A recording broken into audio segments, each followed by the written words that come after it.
ዛሬ አንድ ሰው ስልክ ገዝቶ የነበረውን አካውንት ወደ አይነት ተጫዋች የሰበሰበበትን አካውንት ወደ ሌላ ስልክ ለማዘዋወር የሚጠቀምበትን ነገር ሲስተሞች እናሳያቸዋለን። መጀመሪያ እዚህኛው የሴቲንግ ምልክት ውስጥ ቀጥታ ትገባላችሁ። ከዛን እዚህ ጋር 5 አማራጭ ያመጣላችኋል። ጌም፣ ዲስፕሌይ፣ አውዲዮ፣ ኮንትሮል፣ አድቫንስድ። ከነዛ ውስጥ ይሄኛውን አድቫንስድ የሚለውን ትመርጡታላችሁ። ምክንያቱም የምትፈልጉት ነገር እዛ ውስጥ ስላለ። እዛ ውስጥ ከገባችሁ በኋላ እዚህ ጋር ፕሮፋይል እና ኢንፎርሜሽን የሚለውን ትፈልጋላችሁ። እዚህ ጋር ስለናንተ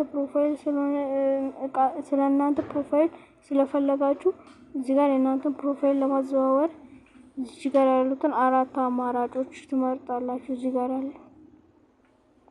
እዚህ ጋር ያሉትን 4 አማራጮች እነዚህም ጥቅማቸው ሪስታርት ፕሮፋይል ወይም አዲስ አካውንት መጀመር፣ የዲሌት ፕሮፋይል ያላችሁን ዳታ ማጥፋት፣ ያ ማለት ክላብ ምናምን ካላችሁ ማጥፋት፣ የግራፊክ ኦፕሽን ባለፈው በለቃኩላችሁ ቪዲዮ የኔትወርክ ችግር የሚቀርፍላችሁ።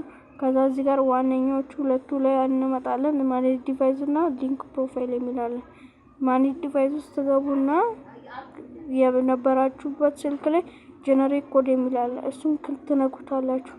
ከዛም በኋላ ከነካችሁ በኋላ እዚህ ጋር የመጣላችሁን ኮድ ወደ ሌላኛው ስልክ ትሄዱና እዚህ ጋር ወደ ሌላኛው ስልክ ትወጡና ወደ ሌላኛው ስልክ ከሄዳችሁ በኋላ እዚህ ጋር ሊንክ ፕሮፋይል የምትለዋን ትነኳና ከዛም በኋላ እዛ ጋር የተሰጠውን ኮድ እዚህ ጋር ትጽፏታላችሁ።